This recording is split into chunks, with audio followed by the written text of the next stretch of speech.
Hello everyone, this is Farhan Rafat. আর আজকে আমার সাথে আছে আমার বড় ভাই লুৎফর হাসান। আমরা আজকে কথা বলবো বর্তমান খুবই আলোচিত সিনেমা সাইয়ারা নিয়ে। তো ভাই, সাইয়ারা কেমন দেখলেন?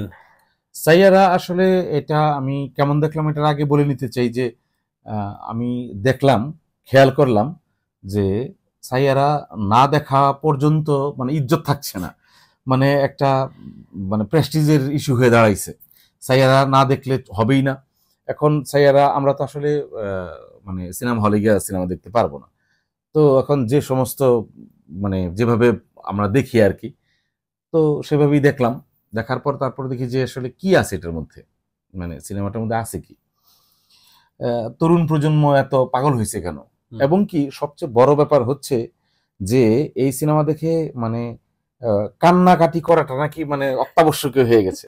মানে কাঁদতে হবে এই সিনেমা দেখে, কেন কাঁদছে না এটা নিয়ে যারা ওই যে ফান ভিডিও বানায় তারা দেখি বলছে যে মানে সাইয়ারা দেখি কেন কান্না আসছে না, এরকম একটা ব্যাপার। তো আমি একবার না দুইবার না তিনবার দেখলাম কান্নার ব্যাপারটার জন্য। দেখলাম যে মানে আমাদের যে বয়স কি আসলো, না না আমাদের যে বয়স আচ্ছা আমাদের ওরা তোমাদের কান্না আসবে, তোমাদের যে বয়স সেই অনুযায়ী কান্না আসবে, এটা আসলে বয়সের সাথে একটা ব্যাপার থাকে।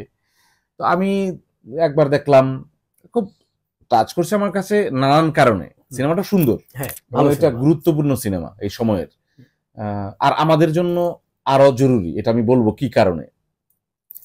সিনেমাটা যে কারণে বিখ্যাত হয়েছে যে কান্নাকাটি, যে এটা দেখে কাঁদতে হবে, ঠিক আছে। তো কাঁদতে গিয়ে আমি দেখলাম যে কান্নার প্রস্তুতি নিয়ে দেখলাম সিনেমা সাইয়ারা, মোহিত সুরির সিনেমা। হ্যাঁ, আমি আর গানগুলো অসাধারণ, যে গানগুলো এখন ট্রেন্ডিং এ একদম শীর্ষে আছে। তো আমি ভাবলাম যে গানগুলোও দারুণ, তাহলে দেখি।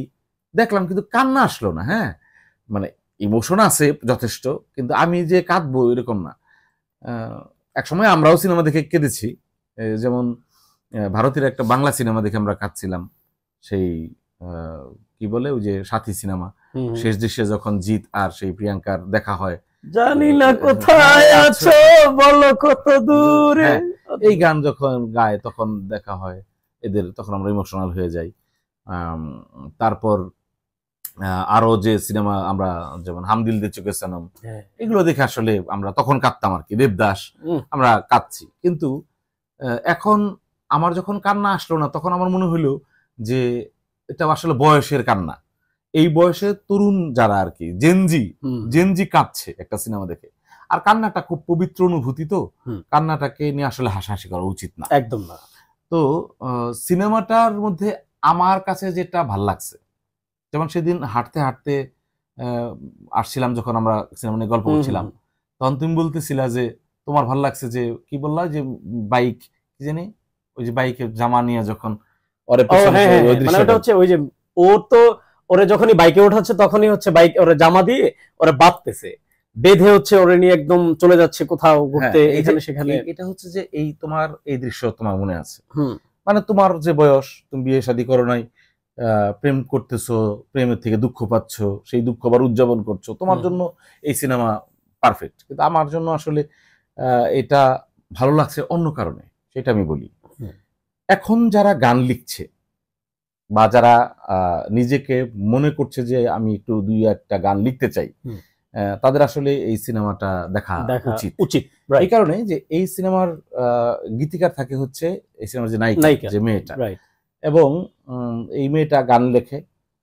ওই মানে অসমাপ্ত গান লেখা দিয়ে শুরু হয়, ডায়েরির সেই ছেঁড়া পাতার মধ্যে যেটুকু লেখা থাকে সেই গান আবার কমপ্লিট করে, আবার এই গান দিয়েই মানে ওরা বিখ্যাত হয়। একদম এই গান ইভেন এখানে ছোট্ট একটা পয়েন্ট, এই গান লিখতে গিয়ে গান কিন্তু আরেকজনকে দিয়েও দিছে, মানে সেল করে দিয়েছে, কিন্তু নাম নেই কিছু নেই, যেটা আমাদের ইন্ডাস্ট্রিতে অনেকেরই আছে হয়তো। তো আমি মনে করি যে আসলে গান লিখতে চাইলে সাইয়ারা দেখা উচিত, যদি গান লেখার ক্ষুধা থাকে আর কি।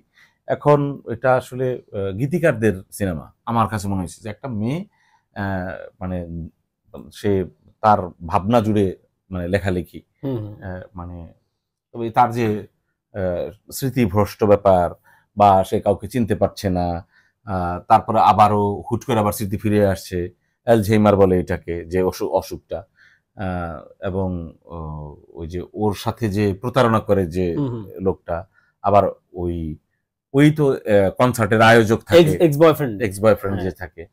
তো নানান রকমের এই যে গল্পের যে ব্যাপারগুলো, এগুলো আমরা নানান সিনেমাই দেখি, যার ফলে এই টানাপোড়েনটা আমার মধ্যে এতটা না। যেমন ধাড়াক সিনেমায় যে আমরা দেখলাম আর কি, যে প্রেমটা, হ্যাঁ, তো ওইরকম এটার মধ্যে প্রেমের দুর্বার ব্যাপার স্যাপার আছে।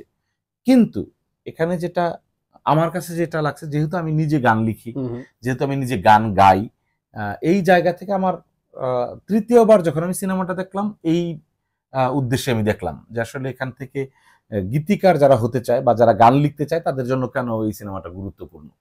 এখন তোমার মন চাচ্ছে, তুমি লিখছো, তোমার গান হুট করে লিখে ফেললা তা না, গানের মধ্যে কি থাকা জরুরি। যেমন যে গানটা মানে জনপ্রিয় হইল, হ্যাঁ, সাইয়ারা তু তো বদলা নেই, হ্যাঁ, এই যে এই গানটা যে মানে এত জনপ্রিয় হইল, এই জনপ্রিয়তাটা যে গানটা, এই গানটা কিন্তু কোনো কঠিন শব্দ দিয়ে না, সহজ সরল সুন্দর কিন্তু গভীর, সহজ কথা, গানের কথাগুলো খুব সহজ, সুর অসাধারণ, গায়কীত মারাত্মক, সবকিছু মিলিয়ে যদি গানের জন্য এই সিনেমাটা, আমি মনে করি গানের জন্য সিনেমা। নায়িকা যেমন ধরেন আমি সিনেমাটা দেখলাম, দেখে নায়িকাকে নিয়ে গেছে একটা স্টুডিওতে গিয়ে বলতেছে গান লিখেন। এখন ও হচ্ছে ঘুরে ঘুরে বিভিন্ন জায়গায় স্মৃতিকে আগলে ধরে ওই লেখাগুলোকে কিন্তু গানে রূপান্তরিত করে। ও বললো যে স্টুডিওতে আমি গান লিখতে পারবো না, আমি রুবদ্ধ রুমে গান লিখতে পারবো না। গান লেখার জন্য একটা মোমেন্টস এর প্রয়োজন, একটা স্মৃতির প্রয়োজন, সেটা ছাড়া তো গান লেখা হবে না। এইটা খুব ভালো বলেছেন যে এই জায়গাটায় যে গীতিকারদের জন্য আসলে আলটিমেটলি এটা খুব উপকৃত হবে এই সিনেমাটা দেখতে পেলে, আমার কাছে মনে হয়। আর তাছাড়াও আরো যে কারণে আমার ভালো লাগছে সেটা হচ্ছে যে মেয়েটা যেখানে চলে যায় এবং ছেলেটা ওকে খুঁজতে খুঁজতে যেখানে যায়, বছর 2 আগে আমি সেখান থেকে ঘুরে এসেছি, সেটা হিমাচলের মানালি। মেয়েটা মানালিতে থাকে গিয়ে, হ্যাঁ, এবং সেই আমার চেনা পথ, চেনা সেই বাড়িঘর, এগুলো দেখার পর আমি একটু নস্টালজিক পেলাম। আমার ভাল লাগছে এই নানান কারণে আর কি। সবকিছু মিলিয়ে সাইয়ারা আরো একটা ব্যাপার আছে, আমি একটা পয়েন্ট বলতে চাই, মানে সাইয়ারাতে বাবা ছেলের একটা সম্পর্ক নিয়ে একটা জার্নি আছে, ওই ব্যাপারটা একটু বলেন। ওটা আসলে বাবার জন্য যে তার যে স্যাক্রিফাইসটা আর কি, বাবার অসুস্থতার জন্য তার যে পরিমাণে টাকা লাগে, এই জন্য গান নিয়ে তার যে স্যাক্রিফাইস, ওদের একটা ব্যান্ড দল থাকে এবং সে ওর বন্ধুরা চলে যায়, ও যাইতে পারে না, নানান রকমের যে ক্রাইসিস তার আছে। অথবা অ্যাডভান্স টাকা নেয় যখন ওই যে ওর কোম্পানি থেকে যে অ্যাডভান্স টাকাটা নেয় বাবার অসুখের জন্য, যে এত লাখ 50 লাখ টাকা লাগে সম্ভবত, তো বাবার জন্য এটা করে। এরকম আমরা সিনেমা অনেক দেখছি, এটা মনে হয় সাইয়ারাতেই প্রথম, ঠিক আছে, এরকম সিনেমা আমরা অনেক এর আগে অনেক দেখছি, হ্যাঁ, এইটাই নতুন না। চমকটা হচ্ছে যে যখন পুরো ভারতবর্ষে রক্তারক্তি, গ্যাংস্টার, এই সিনেমাগুলো মানে রীতিমতো ট্রেন্ড হয়ে দাঁড়াইছে, সেটা কেজিএফ হোক, পুষ্পা হোক, সালার হোক, হ্যাঁ, বা মানে জওয়ান হোক, যত মারামারির সিনেমা যা কিছু অ্যাকশন সিনেমা যা কিছুই হোক না কেন, এবং আমাদের বাংলাদেশেও এগুলা হচ্ছে, কলকাতাতেও এগুলা হচ্ছে, ওটা দেখে আমরা আমাদের দেশে মানে অর্থাৎ মানে মানে অ্যাকশন সিনেমার জয় জয়কার এখন। এই সময়ে এসে নিটোল প্রেমের গল্প, শুধুমাত্র গল্পটাকেই এখানে হিরো হয়ে উঠছে, কিন্তু গল্প। কারণ হচ্ছে যে এখানে দুটা ছেলে মেয়ে একদম নতুন ফ্রেশ ছেলে মেয়ে, এবং এখানে শক্তি ছিল গান আর হচ্ছে গল্প, গান এবং গল্প মিলিয়েই মহিচুরির এই চমকটা। এবং আমার কাছে মনে হয়েছে যে মানে এই মারামারির স্রোতের সময়, এই সংঘাত, এই মারামারি, প্রতিশোধ, এই গল্পের সময় যে এরকম একটা প্রেমের ব্যাপারটা, এটাই আসলে আমাদের মধ্যে কি মারামারি আছে? আমরা কি সবসময় মারামারির মধ্যে থাকি? না, কিন্তু আমরা সকলেই প্রেমের মধ্যে, অথচ প্রেম নিয়ে সিনেমা হচ্ছে না, হচ্ছে মারামারি নিয়ে। এই জন্য আমার মনে হলো যে এইটা একটা সাহসী পদক্ষেপ। লাস্ট আমরা এরকম প্রেমের বা এই শিল্পী কেন্দ্রিক আমরা বা গীতিকার কেন্দ্রিক মানে এরকম একটা সিনেমা দেখেছিলাম আশিকি 2। হ্যাঁ, তার এত বছর পরে এসে এরকম একটা সিনেমা হলো, যেটাও হিট ছিল। হ্যাঁ, তুমুল এইরকমই জনপ্রিয়তা পাইছে। ওটাও হিট ছিল, এটাও হিট হইল। তো আবার যে সবসময় যে আবার এগুলোই ভালো লাগবে তাও না, তবে মাঝে মাঝে এরকম সিনেমা আসা উচিত। এটা ভারতে সাহস করে মহিচুরি করছে, কিন্তু আমাদের এখানে তো কেউ এটা সাহস করবে না। আমাদের পরপর যে কয়েকটা সিনেমা হিট হইলো সবই তো মারামারি। এরকম শিল্পীদের নিয়ে বা গীতিকারদের নিয়ে আমাদের দেশে সিনেমা হয়েছে? না, গীতিকারদের নিয়ে এরকম সিনেমা থাকে না যে গীতিকার আর শিল্পীর মধ্যে যে বন্ডিংটা, যে সম্পর্কটা, এরকম কি হয়েছে কিনা মানে এটা আপনার মনে এটা হয়? মানে আমার এরকম কাছাকাছি কোনো সিনেমা নাই আর কি। আদতে সামনে কবে নাগাদ হতে পারে বা এরকম কিছু হবে আপনার মনে হয়? এটা দর্শকের তৈরি হইতে হবে, ওরকম দর্শক তৈরি করে। আমাদের দেশের দর্শক কি এরকম না আপনার মনে হয় না? দেখতেছে তো, ওদেরটা আমরা তো দেখতেছে। আমাদের দর্শক তো ম্যাক্সিমামই হচ্ছে দেশের বাইরে নেটফ্লিক্স দেখছে, অ্যামাজন প্রাইম দেখছে, ইন্টারন্যাশনাল ওটিটি গুলোতে দেখছে। এখন ওরা যা যা করে ওদের উপস্থাপনটা অসাধারণ থাকে। হ্যাঁ, ওদের উপস্থাপনটা খুবই দারুণ থাকে। আমরা যেটা হয় যে আমরা গল্প যাদের কাছ থেকে নেওয়া হয়, দেখা গেল যে এখানেও একটু সিন্ডিকেটের ব্যাপার থাকে, মানে গল্প আহরণের ব্যাপারটা থাকে না। তো আপনার কি মনে হয় যে এখন মানে সিনেমা কি সবচেয়ে বেশি কাদেরকে ঘিরে তৈরি হচ্ছে বা কাদেরকে ঘিরে তৈরি করা উচিত? জেনজি না আগে যারা দেখতো বা সবাই যারা আছেন বা আপনার বয়সী যারা আছেন? এখন আমাদের বয়সী মানুষেরা জীবন যাপন নিয়ে ব্যস্ত। আমরা কয়জন হলে গিয়ে সিনেমা দেখব? তো এখন সিনেমা দেখবো তো তরুণরাই। হ্যাঁ, তরুণরাই বেশি থাকে সবসময়, চিরকাল। আমরা যখন খুব সিনেমা দেখতাম সপ্তাহে 2টা করে, তখন আমরা ওই বয়সে ছিলাম। হুম। তো জেনজিরা পছন্দ করে যে ধরনের সিনেমা, ওই ধরনের সিনেমাই করা উচিত, বা করা উচিত বললে তো হবে না। আমি না, পরামর্শ দিলে কি কেউ ওইভাবে সিনেমা বানাবে নাকি? না। আমি বলি যে ওই ধরনের সিনেমা মানে হিট হবে, এই যেটা হইলো আর কি। তো সাইয়ারা সবকিছু মিলে আমার ভালো লাগছে।